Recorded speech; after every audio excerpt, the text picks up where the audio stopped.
നമസ്കാരം. പ്രവാസി ശബ്ദത്തിലേക്ക്. India Canada നയതന്ത്ര ബന്ധം ഗുരുതരമായ സാഹചര്യങ്ങളിലേക്ക് നീങ്ങുകയാണ്. കാനഡ പൗരന്മാർക്ക് വിസ നൽകുന്നത് നിർത്തിവെച്ച് ഇന്ത്യ നിലപാട് തന്നെ കടുപ്പിച്ചിരിക്കുന്നു. സുരക്ഷാ ഭീഷണിയെ തുടർന്ന് ഇന്ത്യൻ ഹൈക്കമ്മീഷനും കോൺസുലേറ്റുകൾക്കും പ്രവർത്തിക്കാനാകുന്നില്ല എന്ന് വിദേശകാര്യ വക്താവ് അരിന്ദം ബാഗ്ചി പറയുന്നു. ഇന്ത്യക്കെതിരായ ഭീകരപ്രവർത്തനം തടയാൻ കാനഡ തയ്യാറാകാത്തതും ഹൈക്കമ്മീഷനെതിരായ അക്രമങ്ങളുമാണ് വിസ നടപടികളുമായി മുന്നോട്ടു പോകാൻ കഴിയുന്നത്. ഖലിസ്ഥാൻ നേതാവ് ഹർദീപ് സിംഗ് നിജാറിന്റെ കൊലപാതകത്തിൽ കാനഡ വിവരങ്ങൾ കൈമാറിയില്ല എന്ന് രൂക്ഷമായ ഭാഷയിലാണ് വിദേശകാര്യ വക്താവ് പറഞ്ഞത്. ഇതിനിടെ കാനഡയിൽ വീണ്ടും ഖലിസ്ഥാൻ നേതാവ് കൊല്ലപ്പെട്ടു. NIA നേരത്തെ പിടികിട്ടാപ്പുള്ളിയായി പ്രഖ്യാപിച്ച സുഖ്ദുൽ സിംഗ് എന്ന സുഖ ദുനകയാണ് കൊല്ലപ്പെട്ടത്. പ്രവാസി ശബ്ദം ഇന്ന് ചർച്ച ചെയ്യുന്നത് ഇതാണ്. ഈ പുതിയ സാഹചര്യം ഇന്ത്യൻ പ്രവാസി സമൂഹത്തെ ആശങ്കയിലാക്കുന്നു. കനേഡിയൻ കുടിയേറ്റം പ്രതിസന്ധിയിലാകുമോ? സ്വാഗതം.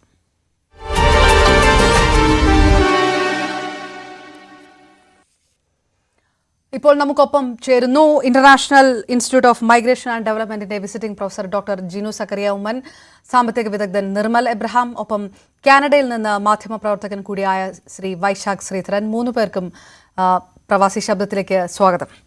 ആദ്യം ശ്രീ വൈശാഖ് ശ്രീധരൻ, കാനഡയിൽ നിന്ന് നേരിട്ട് നമുക്കൊപ്പം ചേരുന്നതിന് നന്ദി.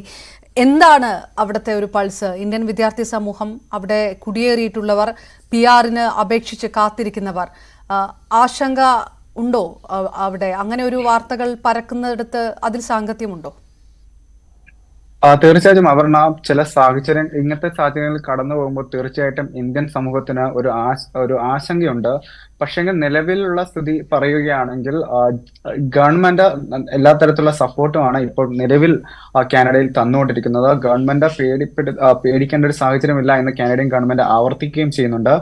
അതുപോലെ തന്നെ എല്ലാ സുരക്ഷാ സംവിധാനങ്ങളും ഒരുക്കിയിട്ടുണ്ട്. അതായത് പ്രശ്നബാധിത പ്രദേശങ്ങൾ ഏതൊക്കെയാണെന്ന് കാനഡ ഓൾറെഡി തന്നെ മനസ്സിലാക്കിയിട്ടുണ്ട്. ആ മേഖലകളിലൊക്കെ തന്നെ ഇപ്പോൾ നല്ല രീതിയിലുള്ള സുരക്ഷ നമുക്ക് തന്നുകൊണ്ടിരിക്കുന്നുണ്ട്. എന്തായാലും ഒരു തരത്തിലുള്ള പ്രശ്നങ്ങളും ഇതുവരെ എവിടെയും റിപ്പോർട്ട് ചെയ്യപ്പെട്ടിട്ടില്ല. പക്ഷെങ്കിൽ പലരും ഇപ്പോൾ നാട്ടിൽ നിന്ന് പുതിയ ജനുവരി ഇൻടേക്കിലൊക്കെ പുതിയതായിട്ട് സ്റ്റുഡൻസ് ഇവിടെ എത്താനുണ്ട്. തീർച്ചയായിട്ടും അവരുടെ ഒരു ആശങ്ക അവർക്ക് ഉണ്ട് എന്നാണ് നമ്മൾ മനസ്സിലാക്കുന്നത്. എന്തായാലും മറ്റൊരു പ്രശ്നം എന്ന് പറഞ്ഞാൽ PR-ന് അപ്ലൈ ചെയ്യുന്ന കുറെ ആളുകൾ ഇനിയും PR കിട്ടാതെ ഇവിടെ കാനഡയിൽ തന്നെയുണ്ട്. അവർ അപ്ലൈ ചെയ്യുകയാണ്. അതിൽ ഭൂരിപക്ഷം പേരും ഇന്ത്യക്കാരാണ്. സോ അതുകൊണ്ട് തന്നെ ഈ നീക്കം അവരെ എങ്ങനെ ബാധിക്കുന്നു എന്നത് ഇന്ത്യൻ കമ്മ്യൂണിറ്റി ഇവിടെ ഉറ്റുനോക്കുന്നുണ്ട്. കാരണം പലതരത്തിലുള്ള നയതന്ത്ര ഇടപെടലുകൾ നടക്കാത്ത സാഹചര്യത്തിൽ എങ്ങനെ ഇത് പരിഹരിക്കണം എന്ന തരത്തിൽ തന്നെ ഒരു നടപടികളും ഒരു ഭാഗത്തു നിന്നും ഉണ്ടാക്കാത്ത സാഹചര്യത്തിൽ അത്തരത്തിലുള്ള ഒരു ആശങ്കയുണ്ട് ഇവിടെ എന്തായാലും പോലും. പക്ഷെങ്കിൽ സുരക്ഷയുടെ കാര്യത്തിൽ ഒറ്റും തരുന്നതിനുള്ള ആശങ്ക വേണ്ട എന്ന് തന്നെയാണ് ഇപ്പോൾ നമുക്ക് പല മലയാളി സംഘടനകളോടും നമ്മൾ സംസാരിച്ചപ്പോൾ പറയുന്നത്. അതുപോലെ തന്നെ ഇന്ത്യൻ കോൺസുലേറ്റുകളുമായി ബന്ധപ്പെടാനും കഴിഞ്ഞിട്ടുണ്ട്. കഴിഞ്ഞ ദിവസം മുതിർന്ന ഇന്ത്യൻ കോൺസുലേറ്റിലെ ഒരു ഉദ്യോഗസ്ഥനായി ഞാൻ സംസാരിച്ചിരുന്നു. അദ്ദേഹം പറഞ്ഞത് നിലവിൽ ആശങ്കപ്പെടേണ്ട സാഹചര്യം വിദ്യാർത്ഥികൾക്കില്ല. അതുപോലെ തന്നെ ഒരു കടുത്ത നടപടിയിലേക്ക് പെട്ടെന്ന് തന്നെ കാനഡ കടക്കില്ല എന്ന് തന്നെയാണ് നമ്മൾ മനസ്സിലാക്കുന്നത്. അതിന് പ്രധാനപ്പെട്ട കാരണം ഞാൻ പറയാം. 60% ഇവിടെ വർക്ക് ഫോഴ്സ് എന്ന് പറയുന്നത് 60%-ലധികം പേർ ഇന്ത്യക്കാരാണ്. ഒരു കമ്പനി എടുക്കുകയാണെങ്കിൽ അതിൽ ഭൂരിപക്ഷം പേരും മൈഗ്രേറ്റ് ചെയ്യപ്പെട്ടവരാണ്. ഇന്ത്യയിൽ നിന്ന് ആദ്യഘട്ടങ്ങളിലെ വന്നവരാണ്. പിന്നീട് പലരും ഇന്ത്യയിൽ നിന്ന് സ്ഥലം മാറ്റി കമ്പനികൾ വഴി കിട്ടി ഇവിടെ ജോലി ചെയ്യുന്ന നിരവധി IT മേഖലകൾക്കുണ്ട്. IT മേഖലയിൽ കാനഡയുടെ ഭയങ്കര ഒരു സ്ട്രോങ്ങസ്റ്റ് ആയിട്ടുള്ള ഒരു മേഖല തന്നെയാണ്. അതിൽ കുറെ ഇന്ത്യക്കാർ ജോലി ചെയ്യുന്നുണ്ട്.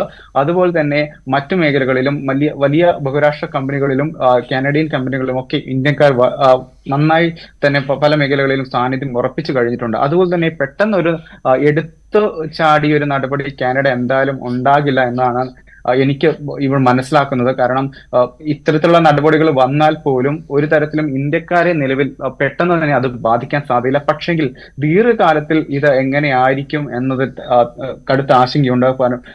കാനഡ പുതിയ ഗവൺമെന്റ് അടുത്ത വർഷം പുതിയ തെരഞ്ഞെടുപ്പ്. വൈശാഖ്, ഈ നേരത്തെ ഉണ്ടായ നിജാറിന്റെ കൊലപാതകത്തിന് ശേഷം ഖലിസ്ഥാൻ തീവ്രവാദികൾ അക്രമം അഴിച്ചുവിട്ട വാർത്തകളൊക്കെ ഇവിടെയും റിപ്പോർട്ട് ചെയ്യപ്പെട്ട വിഷയമാണല്ലോ. ഇപ്പോൾ കലാപ സാധ്യതയുണ്ട്, ഇന്ത്യൻ സമൂഹം സൂക്ഷിക്കണം എന്നൊരു മുന്നറിയിപ്പ് ഇന്ത്യൻ സർക്കാരിന്റെ ഭാഗത്തുനിന്ന് വന്നിരിക്കുന്നു. അത്തരം ഒരു വാർണിംഗ് മുന്നറിയിപ്പ് അവിടെ ഉണ്ടോ?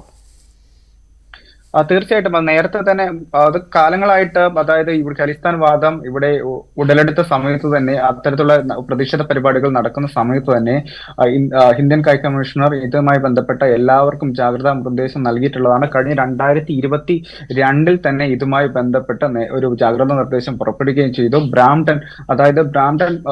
ഒണ്ടാരിയോയിലെ ബ്രാംപ്ടൺ മേഖലകളിൽ ഇതുമായി ബന്ധപ്പെട്ട പ്രതിഷേധ പരിപാടികൾ നടക്കുകയും ചെയ്തു. 2022 എന്റെ ഓർമ്മയാണ് ശരിയാണെങ്കിൽ 2022 വലിയ രീതിയിലുള്ള ഒരു പ്രതിഷേധം അവിടെ നടന്നിട്ടുണ്ട്. ഈ ഇടയ്ക്കും ഒരു പ്രതിഷേധം നടക്കുകയും ചെയ്തു. പക്ഷെ ഇതൊക്കെ ഇന്റർനാഷണൽ കമ്മ്യൂണിറ്റിയിൽ ഒരു അറ്റൻഷൻ കിട്ടാൻ വേണ്ടി അവർ നടത്തുന്ന ഒരു തരത്തിലുള്ള അതിനുവേണ്ടിയുള്ള ഒരു ഇടപെടലാണ്. അതാണ്, അങ്ങനെ വേണം അതിനെ കരുതാൻ. അത് പക്ഷെങ്കിൽ ഇപ്പം നിലവിലുള്ള സാഹചര്യം എന്ന് പറയുന്നത് ഇങ്ങനെയൊരു അതായത് ഇതുമായി ബന്ധപ്പെട്ട ഒരു വെടിവെപ്പ് ഉണ്ടാകുകയും കൊല്ലപ്പെടുകയൊക്കെ ചെയ്ത സാഹചര്യമുണ്ട്. പക്ഷെങ്കിൽ എന്നാൽ പോലും ഇന്ത്യക്കാർക്ക് ആശങ്കപ്പെടാനുള്ള സാഹചര്യമില്ല. പൂർണ്ണമായിട്ടുള്ള സുരക്ഷ ഉറപ്പുവരുത്താൻ കനേഡിയൻ ഗവൺമെന്റ് ബാധ്യസ്ഥരാണ് എന്ന തരത്തിൽ തന്നെയാണ് അവർ നമ്മളോട് സംസാരിച്ചത്. ഇതുമായി ബന്ധപ്പെട്ട കോളേജുമായി ബന്ധപ്പെട്ട് അതുമായി ബന്ധപ്പെട്ട പ്രവർത്തിക്കുന്ന കോളേജിന്റെ സംഘടനകളും വിദ്യാർത്ഥികൾക്കും എല്ലാ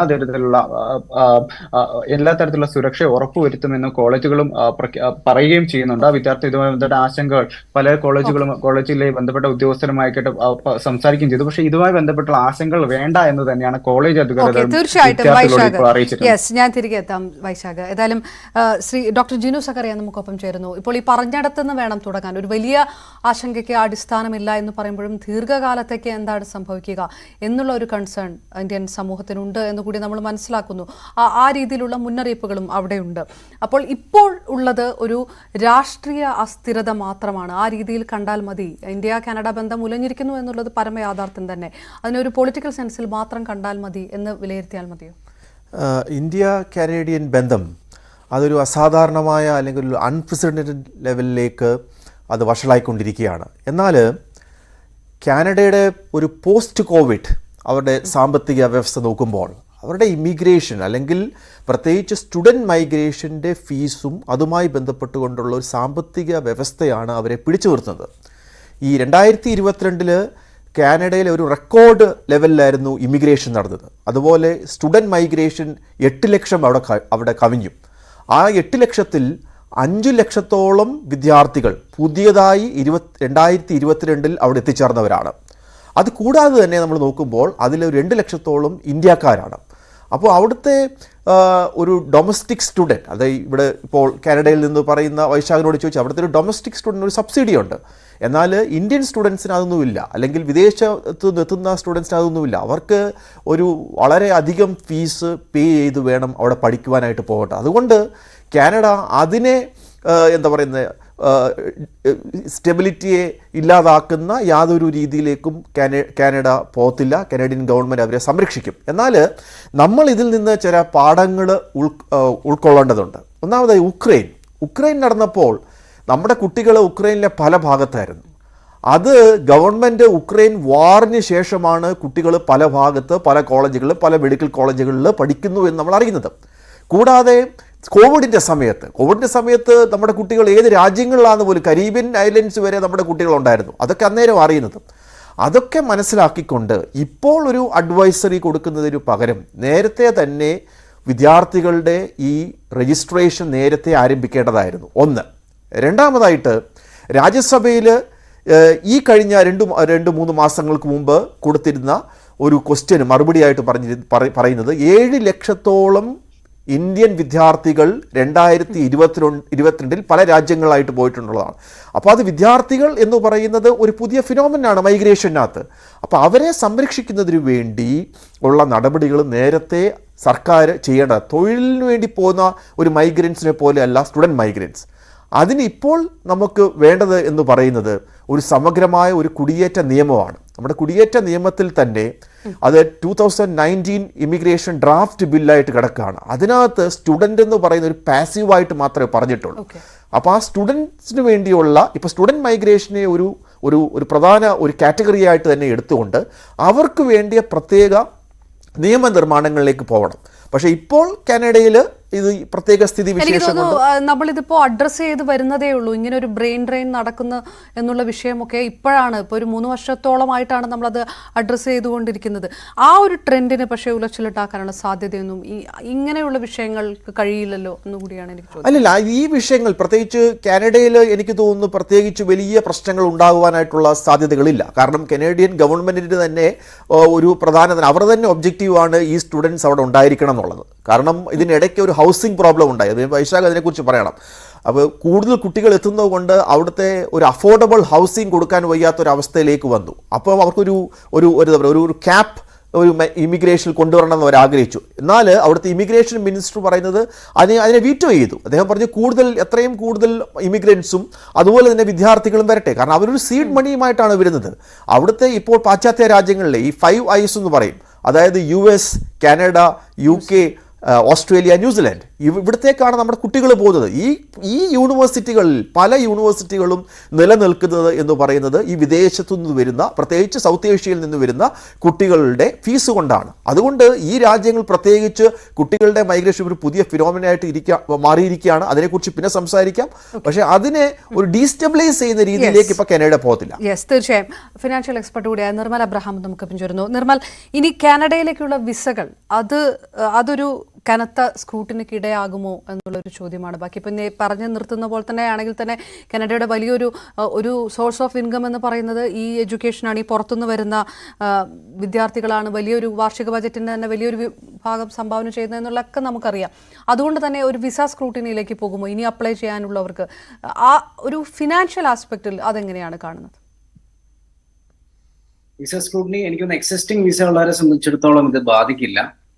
ഫ്രഷ് ആയിട്ടുള്ള വിസയും നേരത്തെ വൈശാഖ് സൂചിപ്പിച്ച പോലെ ജാനുവരി മെയ് ഇൻടേക്ക് നടന്നുകൊണ്ടിരിക്കുകയാണ്. അവരെ സംബന്ധിച്ചിടത്തോളമാണ് ഈ പറയുന്ന ഡിലേ വരുന്നത്. അതുപോലെ തന്നെ PR അപ്ലൈ ചെയ്ത ആളുകൾക്കും ഈ പറഞ്ഞ പോലെ തന്നെ ഡിലേ വരുന്നുണ്ട്. ഫൈനാൻഷ്യൽ ആസ്പെക്ട് എന്ന് പറഞ്ഞു കഴിഞ്ഞാൽ നേരത്തെ ഇവിടുത്തെ രണ്ടാമത്തെ പാനലിസ്റ്റ് സൂചിപ്പിച്ച ഒരു ഫാക്ടർ ഉണ്ട്. അതായത് 3,20,000 സ്റ്റുഡൻസ് ആണ് അവിടെ, 3,20,000 ഇന്ത്യക്കാരാണ് സ്റ്റുഡന്റ് വിസയോടെ അവിടെ നിൽക്കുന്നത്. അവരുടെ കോൺട്രിബ്യൂഷൻ ചെറുതല്ല, ഏകദേശം $30 ബില്യൺ ആണ് അവർ കോൺട്രിബ്യൂട്ട് ചെയ്യുന്നത് കാനഡയുടെ GDP-യിലോട്ട്. അതൊരു വലിയ കോൺട്രിബ്യൂഷനാണ്.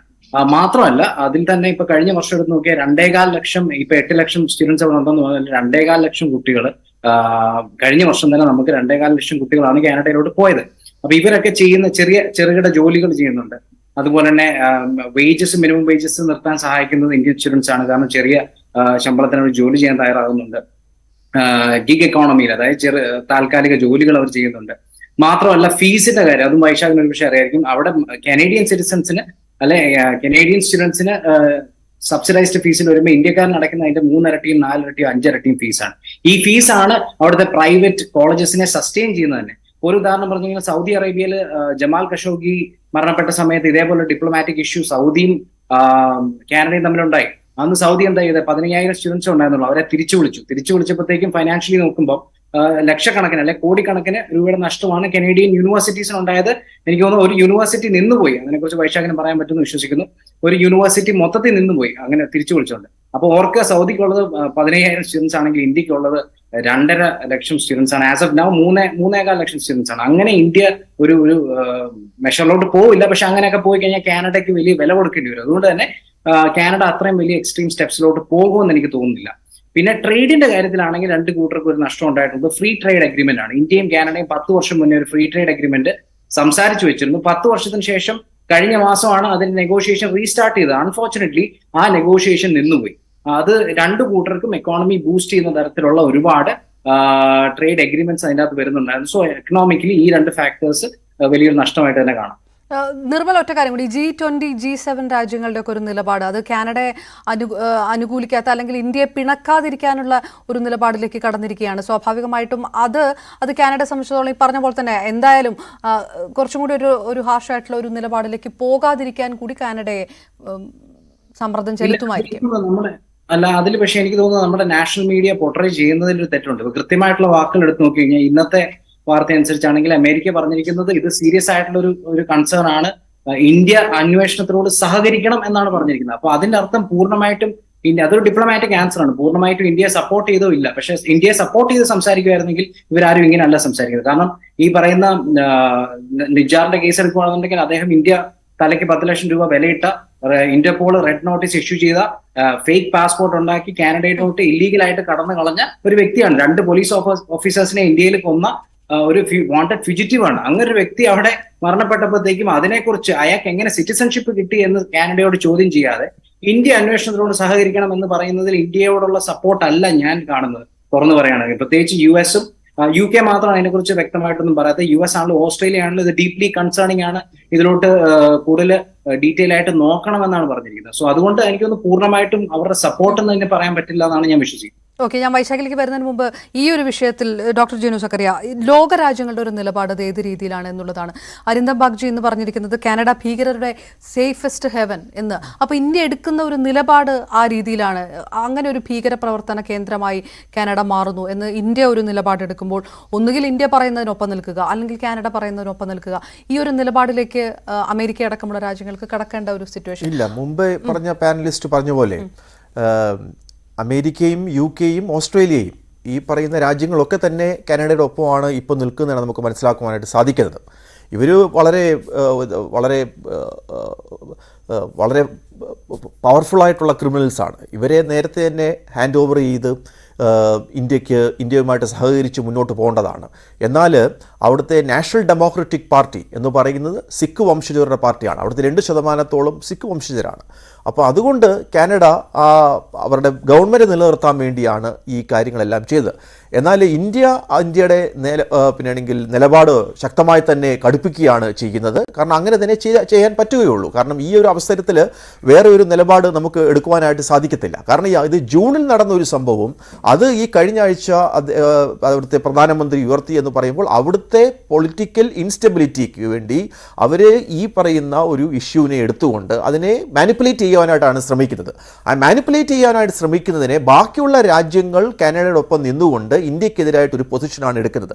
എന്നാൽ അത് ഒരു G20 പോലുള്ള ഒരു വലിയ കുട്ടുഘോഷിച്ച ഒരു വലിയ ഒരു സമ്മേളനം നടത്തിയതിന് ശേഷം അതിൻ്റെ ഒരു ശോഭ തന്നെ അത് കെടുത്തി എന്നുമാണ് നമുക്ക് മനസ്സിലാക്കുവാനായിട്ട് സാധിക്കുന്നത്. ഓക്കെ, വൈശാഖിലേക്ക്. വൈശാഖ്, ഇങ്ങനെ ഒരു പ്രോമിനൻസ് സിഖ് സമൂഹത്തിനുള്ള ഒരു സ്ഥലം കൂടിയാണ് കാനഡ എന്ന് പറയാതെ തന്നെ അറിയുന്ന ഒരു സാഹചര്യം. അതിനിടയിൽ ഈ കാനഡിയൻ ഹിന്ദുസ് വിട്ടുപോകണം, അങ്ങനെ ചില സർക്കുലറുകളൊക്കെ സർക്കുലേറ്റ് ചെയ്തതായിട്ടുള്ള ചില വാർത്തകളൊക്കെ സോഷ്യൽ മീഡിയയിൽ പറക്കുന്നുണ്ട്. അതായത് പ്രശ്നം എസ്കലേറ്റ് ചെയ്യപ്പെടും എന്നുള്ള ഒരു സ്പെക്കുലേഷൻസ് ഒക്കെ നടത്തുന്നുണ്ടോ ആരെങ്കിലുമൊക്കെ? അങ്ങനെ ഒരു നീക്കങ്ങൾ അവിടെ ഉണ്ടോ ആക്ച്വലി? ഇതിനെ പറ്റിയിട്ട് ആധികാരികമായി പറയാൻ ഞാനല്ല. പക്ഷെങ്കിൽ പല മേഖലകളിലും ഇപ്പോൾ ഇന്ത്യൻ കമ്മ്യൂണിറ്റി പ്രതീക്ഷിക്കുന്നത് ഇത് വൈകാതെ തന്നെ കെട്ടടങ്ങും. ഇതിനു മുമ്പും ഇതുമായി ബന്ധപ്പെട്ട പല രാജ്യങ്ങളുമായിട്ട് കാനഡ പ്രശ്നങ്ങൾ ഉണ്ടായിരുന്നു. അതുകൊണ്ട് തന്നെ കാനഡ ഇമിഗ്രൻസിനെ വളരെയധികം സ്വാഗതം ചെയ്യുന്ന ഒരു രാജ്യം കൂടിയാണ്. അപ്പം പൊതുവായിട്ട് ഇമിഗ്രൻസ്, സ്കിൽ വർക്കേഴ്സ് ഇവിടെ ലേബർ ഷോർട്ടേജ് ഉള്ള സാഹചര്യത്തിൽ തന്നെ എല്ലാ രാജ്യത്തു നിന്നും കാനഡക്ക് ഇങ്ങോട്ട് ആളുകളെ എത്തിക്കണം. എന്നാൽ മാത്രമേ ഇവരുടെ എക്കണോമി സർവൈവ് ചെയ്യാൻ സാധിക്കുള്ളൂ. അതൊരു വലിയൊരു പ്രശ്നമാണ് കാനഡയ്ക്ക്. അതുകൊണ്ട് തന്നെ വലിയ ദീർഘകാലത്തിലേക്ക് ഇന്ത്യയുമായിട്ട് ഒരു പ്രശ്നം പുലർത്തിക്കഴിഞ്ഞാൽ തന്നെ പല കമ്പനികളും പ്രതിസന്ധിയിലാവുന്ന കാര്യം വരും. കാരണം വെച്ചിട്ടുണ്ടെങ്കിൽ പല കമ്പനികളിലും ഏറ്റവും ചീപ്പായിട്ട് ലേബർ ലഭിക്കുന്നത് ഒരു മാർക്കറ്റ് എന്ന് പറയുന്നത് ഇപ്പോൾ ഇന്ത്യയാണ്. സോ ഏറ്റവും സ്ട്രോങ്ങസ്റ്റ് ആയിട്ട് ഇപ്പോൾ ടെക് സെക്ടറിലേക്ക് കാനഡ ഇൻവെസ്റ്റ് ചെയ്യുന്നു. അതുപോലെ തന്നെ ഇന്ത്യയിൽ നിന്ന് കുറെ പേരെ കൊണ്ടുവരികയും ചെയ്യുന്നുണ്ട്. അതുകൊണ്ട് തന്നെ ദീർഘകാലഘട്ടത്തിലേക്ക് ഇത് വലിയൊരു പ്രശ്നമായി നിലനിർത്തി കഴിഞ്ഞാൽ ഏറ്റവും കൂടുതൽ നഷ്ടമുണ്ടാകാൻ പോകുന്നത് കാനഡക്ക് തന്നെയാണ്. അപർണ നേരത്തെ സൂചിപ്പിച്ച പോലെ പല മേഖലയിലും അത്തരം പോസ്റ്റുകൾ പല മേഖലകളിലും, അതായത് ഇതുമായി ബന്ധപ്പെട്ട് സ്ട്രോങ്ങസ്റ്റ് ആയിട്ടുള്ള പോയിന്റുകളിലേക്ക് പോസ്റ്റുകളൊക്കെ ഉണ്ടായി എന്ന് പലരും പറയുന്നത് കേട്ടിട്ടുണ്ട്. പക്ഷേ ഞാൻ അധികാരമായിട്ട് അത് കണ്ടിട്ടില്ല. പക്ഷെ എന്നാൽ പോലും ആ മേഖലകളിലൊക്കെ ഇതിനുമായി ബന്ധപ്പെട്ട് ഇവർ പലതരത്തിലുള്ള ക്യാമ്പയിനുകൾ ഇവരുടെ പോക്കറ്റ് കേന്ദ്രങ്ങളിൽ നടത്തുന്നുണ്ട് എന്നതും പറയുന്നത് കേൾക്കുന്നു. പക്ഷെ ഇതിനെ പറ്റി വ്യക്തമായിട്ട് സംസാരിക്കാൻ എനിക്കറിയില്ല. എന്നാൽ പോലും അത്തരത്തിലുള്ള അങ്ങനെയുള്ള പോക്കറ്റ് സെന്ററുകളിലേക്ക് ഇവർ ഇതുമായി ബന്ധപ്പെട്ട ക്യാമ്പയിൻ നടത്തുകയും പിന്നീട് അവിടെ വലിയ പ്രശ്നങ്ങൾ ഉണ്ടാകുകയും ചെയ്തു കഴിഞ്ഞാൽ വലിയ രീതിയിലുള്ള ഗുരുതരാവസ്ഥയിലേക്ക് ഈ കാര്യങ്ങൾ പോകും എന്നാണ് നമ്മൾ മനസ്സിലാക്കുന്നത്. പക്ഷെങ്കിൽ ഇതുമായി ബന്ധപ്പെട്ട് വലിയ പ്രശ്നങ്ങളിലേക്ക് കാനഡ കടക്കുമോ, അല്ലെങ്കിൽ ഇത് എങ്ങനെ കൈകാര്യം ചെയ്യുമെന്നുള്ള ഒരു വലിയൊരു ചോദ്യം തന്നെയാണ്. കാരണം അടുത്ത വർഷം ഇലക്ഷൻ വരാൻ പോകുന്നു. ജസ്റ്റിൻ ട്രൂഡോ നേതൃത്വം നൽകുന്ന പാർട്ടിക്ക് അധികാരം നഷ്ടപ്പെടുമെന്നതാണ് പൊതുവെ വിലയിരുത്തപ്പെടുന്നത്. അതുകൊണ്ട് തന്നെ സിഖ് സമൂഹത്തിന്റെ ഒരു സപ്പോർട്ട് ജസ്റ്റിൻ ട്രൂഡോയ്ക്ക് ആവശ്യമായിട്ടുണ്ട്. അതുകൊണ്ട് തന്നെയാണ് ഇത്തരത്തിലുള്ള ഈ സിഖ് സമൂഹത്തിന്റെ അല്ലെങ്കിൽ അവരുടെ ഒരു സപ്പോർട്ട് നേടിയെടുക്കാൻ വേണ്ടിയാണ് ഇത്തരം ഒരു രീതിയിലേക്ക് കാനഡ പെട്ടെന്ന് കടന്നത്. അല്ലെങ്കിൽ ഒരു തരത്തിൽ നയതന്ത്ര ചർച്ചയിലൂടെ പരിഹരിക്കാൻ കഴിയുന്ന ഒരു പ്രശ്നം പെട്ടെന്ന് തന്നെ ആദ്യം തന്നെ നടപടികൾ സ്വീകരിച്ചത് കാനഡയുടെ ഭാഗത്തു നിന്നാണ്. പിന്നീടാണ് അത് തിരിച്ചടി എന്നോണം ഇന്ത്യ എടുത്തത്. അതുകൊണ്ട് തന്നെ അടുത്ത വർഷം വരുന്ന ഇലക്ഷനിൽ ജസ്റ്റിൻ ട്രൂഡോയ്ക്ക് അധികാരം നഷ്ടപ്പെട്ട് കഴിഞ്ഞാൽ വലിയ രീതിയിൽ തന്നെ പാർട്ടിയെ ബാധിക്കാൻ സാധ്യതയുണ്ട്. അതുകൊണ്ട് തന്നെയാണ് എങ്ങനെയെങ്കിലും അധികാരം നിലനിർത്തുക, സിഖ് സമൂഹത്തിന്റെ പ്രീതിപ്പെടുത്തിക്കൊണ്ട് വരുന്ന വലിയൊരു സിഖ് സമൂഹം ആ വോട്ട് ബാങ്ക് പൂർണ്ണമായിട്ടും ചേർത്ത് നിർത്തുക എന്നുള്ള രീതിയിലാണ് ഇപ്പോൾ ആ തന്ത്രങ്ങൾ മെനയുന്നത്. അതിന്റെ ഭാഗമായിട്ടാണ് ഇത് മുന്നോട്ട് പോകുന്നത് എന്ന് ഞാൻ മനസ്സിലാക്കുന്നത്. എന്തായാലും വലിയ രീതിയിലുള്ള ഒരു പ്രശ്നങ്ങൾ നിലവിലില്ല. പക്ഷെങ്കിൽ ഇത് എത്രത്തോളം ഇതിന്റെ അന്ത്യം എന്താവും എന്നുള്ള ഒരു തീർച്ചയായിട്ടും ആശങ്ക നിലവിലുണ്ട്. വൈശാഖ്, അതങ്ങനെ തന്നെ ആണ്. ഇതൊരു കാനഡയുടെ ഒരു ആഭ്യന്തര പൊളിറ്റിക്സുമായി ബന്ധപ്പെട്ട് നിർമ്മൽ എബ്രഹാം, ഇത് അങ്ങനെ ഒരു വിഷയമായിട്ട് നിൽക്കുമ്പോഴും അതും ഇന്ത്യയുടെ ഫിനാൻഷ്യൽ സെക്ടറുകളെ എങ്ങനെ ബാധിക്കുന്നു എന്നുള്ളത്. ഇപ്പോൾ ഇന്ത്യയിൽ കാനഡ പെൻഷൻ ഫണ്ടുകൾക്ക് നിക്ഷേപമുള്ള കമ്പനികളിൽ അത്തരം ഓഹരികൾക്ക് വലിയ ഇടിവ് സംഭവിച്ചു എന്ന് പറയുന്നു. അപ്പോൾ അതിൻ്റെ ഒരു പെൻഷൻ പ്ലാൻ ഇൻവെസ്റ്റ്മെന്റ് ബോർഡിന്റെ പോർട്ട്ഫോളിയോ ഓഹരിയിലൊക്കെ വലിയ കമ്പനികളൊക്കെ വരുന്നുണ്ട് എന്നുള്ള ആ ഒരു ലിസ്റ്റ് ചെയ്തിട്ടുണ്ട് എന്നൊക്കെയാണ് ഫിനാൻഷ്യൽ ആർട്ടിക്കിളുകളൊക്കെ പറയുന്നതായിട്ട് മനസ്സിലാക്കുന്നത്. അങ്ങനെ ഒരു ഇഷ്യൂ കൂടി ഇതിന്റെ കൂടെ സംഭവിക്കുന്നുണ്ടോ? അല്ല, പെൻഷൻ ഫണ്ടിൽ ഏകദേശം 55 ബില്യൺ അവർ ഓൾറെഡി ഇൻവെസ്റ്റ് ചെയ്തു. അതിന് നല്ല റിട്ടേൺസ് ഉണ്ടായിരുന്നതാണ്. അപ്പം പിൻവലിച്ചിട്ടുണ്ടെങ്കിൽ തീർച്ചയായിട്ടും കാനഡയ്ക്ക് അത് നഷ്ടമാണ് ഫൈനാൻഷ്യൽ ആസ്പെക്ട് നോക്കുകയാണെന്നുണ്ടെങ്കിൽ. രണ്ടാമത്തെ കാര്യം ജസ്റ്റ് ഒന്ന് വൈശാഖിനോട് ചോദിച്ചിട്ട് ഒന്ന് ആഡ് ചെയ്യണമെന്നുണ്ട്. അതുകൂടെ ആഡ് ചെയ്തിട്ട് ഞാൻ ഇതിലോട്ട് വരാം. അതായത് നേരത്തെ ചോദിച്ചത് എങ്ങനെ എസ്കലേറ്റ് ചെയ്യാമെന്ന് ചോദിച്ചല്ലോ. അപ്പൊ അതിൽ എനിക്ക് ആഡ് ചെയ്യാനുള്ള 1-2 കാര്യം എന്ന് വെച്ചാൽ, ഒന്ന്, ഒരു വീഡിയോ ഇന്നലെ സർക്കുലേറ്റ് ചെയ്തിരുന്നു, ഇന്ന് അത് മീഡിയ പുറത്തു വിട്ടിരുന്നു. അതായത് ഗുർപത്വന്ത് സിംഗ് പന്നൂൻ എന്ന് പറയുന്ന സിക്സ് ഫോർ ജസ്റ്റിസ് എന്ന് പറയുന്ന ഒരു സംഘടനയുണ്ട്, ഖാലിസ്ഥാനി സംഘടനയാണ്. അദ്ദേഹം ഒരു വീഡിയോ പുറത്തുവിട്ടു, ഇന്നലെ ഒരു വീഡിയോ പുറത്തുവിട്ടു. ആ വീഡിയോയിൽ അദ്ദേഹം പറയുന്നത്, നിങ്ങളൊരു ഹിന്ദു ആണെങ്കിൽ നിങ്ങൾ ഈ രാജ്യം വിട്ടു പോവുക, നിങ്ങളുടെ രാജ്യം ഇന്ത്യയാണ്, കാനഡയല്ല, ഇവിടെ നിൽക്കാൻ പാടില്ല എന്ന് പറഞ്ഞൊരു ഭീഷണിയുടെ സ്വരത്തിലുള്ള വീഡിയോ അദ്ദേഹം പുറത്തുവിട്ടു. അപ്പൊ അത് കണ്ടപ്പോഴത്തേക്കുമാണ് ഇവിടുത്തെ പേരൻസിനൊക്കെ പേടിയായത്. കാരണം വെച്ച് കഴിഞ്ഞാൽ ഖാലിസ്ഥാനി റാലികളും ക്യാമ്പയിനുകളും ഒക്കെ ഈ സമയത്ത് തീർച്ചയായിട്ടും നടക്കും. ആ നടക്കുന്ന സമയത്ത് ഒരു ബോധമുള്ള ഒരു വ്യക്തി നമുക്ക് സെക്യൂർ ആയിട്ടിരിക്കാൻ ഇത്രയും ചെയ്താൽ മതി. ഇപ്പൊ ഫോർ എക്സാമ്പിൾ ഖാലിസ്ഥാൻ റെഫറൻഡം ആണ് 2020 നടന്നത്. ഇനി നടക്കാൻ പോകുന്ന ഒക്ടോബറിൽ നടക്കാൻ പോകുന്നത് കിൽ ഇന്ത്യ റെഫറൻഡം ആണ്. ആ പേര് കേൾക്കുമ്പോൾ നിങ്ങളുടെ ഉള്ളിലെ നാഷണലിസ്റ്റ് തിളയ്ക്കുന്നുണ്ടെങ്കിൽ അത് ബഹളം ഉണ്ടാക്കാതെ സൗകര്യപൂർവ്വം മാറിയിരിക്കുന്നതാണ് ഈ പോയിന്റിൽ നല്ലത്. അങ്ങനെയാണ് കലാപം ഒഴിവാക്കുന്നത്. 2, ഇത് എക്സ്റ്റെൻഡ് ചെയ്ത് പോകാതിരിക്കാനുള്ള എങ്ങനെയാണ് ഒരു പൊസിഷൻ എന്ന് പറഞ്ഞു കഴിഞ്ഞാൽ, ജസ്റ്റിൻ ട്രൂഡോ കൃത്യമായിട്ട് ഇതിന് തെളിവ് സമർപ്പിച്ചില്ലെങ്കിൽ ഇന്ത്യ, എനിക്ക് തോന്നുന്നില്ല, ഒരു മൾട്ടിലാറ്ററൽ ഇടപെടൽ ഇല്ലാതെ ഇന്ത്യ വിട്ടുകൊടുക്കുമെന്ന് തോന്നുന്നില്ല. കാരണം ഇതിപ്പം ഉന്നയിച്ചിരിക്കുന്ന വലിയൊരു ആരോപണമാണ്. അതിന്റെ തെളിവാണ് ഇന്ന് അരിന്ദമാക്ഷി ചോദിച്ചിരിക്കുന്നത്. ആ തെളിവ് സമർപ്പിച്ചില്ലെങ്കിൽ ട്രൂഡോ പെട്ടുപോകും. 1. 2, ട്രൂഡോ സിഖുകാരെ കൊണ്ട് മാത്രമല്ല, കാരണം സിഖുകാരാകപ്പാട് 2% ഉള്ളൂ. ഈ ഇന്ത്യയുടെ 2 ഇരട്ടിയിലേറെ സൈസും കേരളത്തിന് മാത്രം പോപ്പുലേഷൻ ഉള്ള രാജ്യമാണ് കാനഡ. അവിടെ ഈ 6 ലക്ഷം സിഖുകാരല്ല ഇഷ്യൂ. അവിടെ ജയിക്കണമെങ്കിൽ 170 സീറ്റാണ് ഒരു പാർട്ടി വിജയിക്കേണ്ടത്. ജസ്റ്റിൻ ട്രൂഡോയ്ക്ക് കഴിഞ്ഞ ഇലക്ഷനിൽ പോലും 160 സീറ്റേ ഉണ്ടായിരുന്നുള്ളൂ. 25 സീറ്റാണ് ന്യൂ ഡെമോക്രാറ്റിക് പാർട്ടിക്കുള്ളത്. അതിന്റെ നേതാവ് അൺഫോർച്ചുനേറ്റ്ലി ജഗ്മീത് സിംഗ് എന്ന് പറയുന്ന വ്യക്തിയാണ്. അദ്ദേഹം ഒരു സിഖ് വംശജനാണ്, ഒരു ഖാലിസ്ഥാൻ അനുകൂലിയാണ്. അതുകൊണ്ട് ഈ 25 സീറ്റ് ഇപ്പൊ വലിച്ചാൽ ജസ്റ്റിൻ ട്രൂഡോ താഴെ വീഴും. ആ ഒരു പേടി കൊണ്ടാണ് ജസ്റ്റിൻ ട്രൂഡോ ഇങ്ങനെ നിലപാടെടുക്കുന്നത്. അതുകൊണ്ട് ട്രൂഡോ ആദ്യം ഒന്നെങ്കിൽ തെളിവ് കാണിക്കണം, അല്ലെങ്കിൽ പൊളിറ്റിക്കലി ബുദ്ധിപൂർവ്വം ചിന്തിച്ചു. കാരണം കമ്പനികളൊന്നും ഇദ്ദേഹത്തിന്റെ കൂടെ നിൽക്കില്ല. കാരണം ഇപ്പൊ SNC ലാബ്ലിൻ പോലുള്ള കമ്പനികൾ ഇവിടെ 600ഓളം കമ്പനികൾ ഇന്ത്യയിലുണ്ട്. എത്രയോ എഡ്യൂക്കേഷൻ ഇൻസ്റ്റിറ്റ്യൂഷൻസിന് നമ്മളവിടെ ഫണ്ട് പ്രൊവൈഡ് ചെയ്യും. സോ ഇത് മറ്റ് പ്രഷർ ട്രൂഡോയ്ക്ക് വരുന്നുണ്ട്. സോ ഓട്ടോമാറ്റിക്കലി ഇത് ഡൈ ഡൗൺ ചെയ്യുന്നു വിശ്വസിക്കുന്നു. അങ്ങനെ ചെയ്തില്ലെങ്കിൽ എസ്കലേറ്റ് ചെയ്ത് കാര്യങ്ങൾ പോകാം. ഓക്കെ, അതായത് ഈ കാനഡയുടെ ഒരു അകത്തെ ആഭ്യന്തര രാഷ്ട്രീയം മാറുന്നതനുസരിച്ചിട്ട് ഈ പ്രശ്നങ്ങളും മാറ്റം വരും, അങ്ങനെ ഒരു നിഗമനത്തിലാണല്ലോ, അങ്ങനെ കരുതുന്നുണ്ടോ? തീർച്ചയായിട്ടും അങ്ങനെ തന്നെയാണ് കരുതുന്നത്. അത് കൂടാതെ തന്നെ ഒരു കാര്യം പറയാനായിട്ടുള്ളത്, ഈ G20 നടന്ന ഈ ഇന്ത്യ, പ്രത്യേകിച്ച് ഇന്ത്യ വളരെ ഏറെ കാര്യങ്ങൾ ഫോറിൻ പോളിസിയിൽ അച്ചീവ് ചെയ്തു എന്നുള്ളതെല്ലാം അത് പെട്ടെന്ന് തന്നെ തീർന്നു പോയെന്നുള്ളതാണ്. അതെല്ലാം കഴിഞ്ഞു എന്നുള്ളതാണ് ഈ ഒരൊറ്റ ഇൻസിഡൻറ്റ് കൊണ്ട് നമുക്ക് മനസ്സിലാക്കാനായിട്ട് സാധിക്കുന്നത്. അമേരിക്കയുമായിട്ട് സ്ട്രാറ്റജിക് ആയിട്ടുള്ള കരാറുകൾ ഒപ്പുവെച്ചു, ഓസ്ട്രേലിയയുമായിട്ട് ഒപ്പുവെച്ചു. എന്നാൽ ഈ രാജ്യങ്ങളൊന്നും ഇന്ത്യയോടൊപ്പമില്ല. അതുകൊണ്ട് ഈ G20 എന്ന് പറയുന്നത് വികസിത രാജ്യങ്ങളുടെ ഒരു കൂട്ടായ്മയാണ്. അവിടെ ഇന്ത്യ എത്ര വിചാരിച്ചാൽ പോലും ഇന്ത്യക്ക് അവിടെ എത്തിപ്പെടുവാനായിട്ടോ അവരെ കൺവിൻസ് ചെയ്യാനായിട്ടോ അവരെ കൂടെ നിർത്തുവാനായിട്ട് സാധിക്കത്തില്ല. 1. നമ്പർ 2, രണ്ടാമതായിട്ട് പറയാനായിട്ടുള്ളതെന്ന് പറഞ്ഞു കഴിഞ്ഞാൽ, കാനഡയിലെ ഒരു പ്രത്യേക സാഹചര്യം അനുസരിച്ച് നോക്കുവാണെങ്കിൽ അവിടെ കഴിഞ്ഞ 100 വർഷമായിട്ട് 100-ലേറെ വർഷമായിട്ട് സിഖുകാരും പഞ്ചാബിൽ നിന്നുള്ളവരും അവിടെ മൈഗ്രേഷനുണ്ട്. ഗദർ പാർട്ടിയുടെ നമ്മൾ നോക്കുമ്പോൾ അത് തുടങ്ങിയത് അവിടെ തന്നെയാണ്. അവിടെ തന്നെ ദർശൻ സിംഗ് കനേഡിയൻ എന്ന് പറയുന്ന കമ്മ്യൂണിസ്റ്റ് പാർട്ടിയുടെ വലിയ നേതാവ് ഉണ്ടായിരുന്നു. അതെല്ലാം പിന്നെ മാറിയിട്ടാണ് ഖാലിസ്ഥാൻ വാദത്തിലേക്ക് ആ സമൂഹം അല്ലെങ്കിൽ ഡയസ്പോറ സമൂഹം മാറുന്നത്.